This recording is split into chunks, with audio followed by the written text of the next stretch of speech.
મને એક વાત નથી સમજાતી કે જ્યારે નરેન્દ્ર મોદી ગુજરાતની અંદર આવવાના હોય ત્યારે ગુજરાતની બસો બંધ કરી અને નરેન્દ્ર મોદીના કાર્યક્રમની અંદર એ બસો ગોઠવી દેવામાં આવે.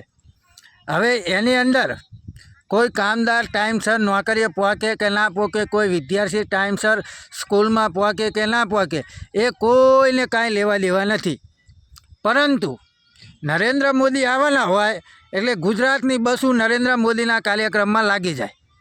પરંતુ ક્યારે તમે એવો વિચાર કર્યો છે કે ખરેખર ગુજરાતનું ભવિષ્ય ક્યાં જઈ રહ્યું છે?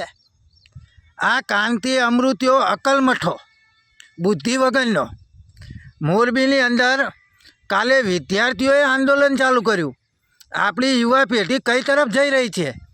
જે પોતાના હક માટે, પોતાના અધિકાર માટે, પોતે સ્કૂલ જવા માટે જો દીકરા દીકરીઓને આંદોલન કરવું પડતું હોય તો આ અકલમઠાને ધારાસભ્ય શા માટે બનાવ્યો છે? આપણી યુવા પેઢી કઈ તરફ જઈ રહી છે? એટલે ખરેખર લોકોએ જાગૃત થવું પડશે અને અવાજ ઉઠાવવો પડશે. આ અકલમઠો એવું કહેતો હતો કે 1લી તારીખથી અમારે કામ ચાલુ થઈ જશે. અરે પણ ક્યારે કામ ચાલુ થશે?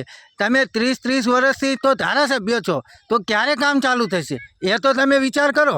એટલે ખરેખર જાગૃત થવાની જરૂર છે. અને જો ભાજપના ભ્રષ્ટાચારીઓને ખુલ્લા પાડશું તો જ ભાજપ ગુજરાતમાંથી ભાગશે. એટલે હવે આપણે સૌ કોઈએ સાથે મળી અને અવાજ ઉઠાવવાની જરૂર છે. દરેક જગ્યાએ જાગૃત થવાની જરૂર છે મિત્રો.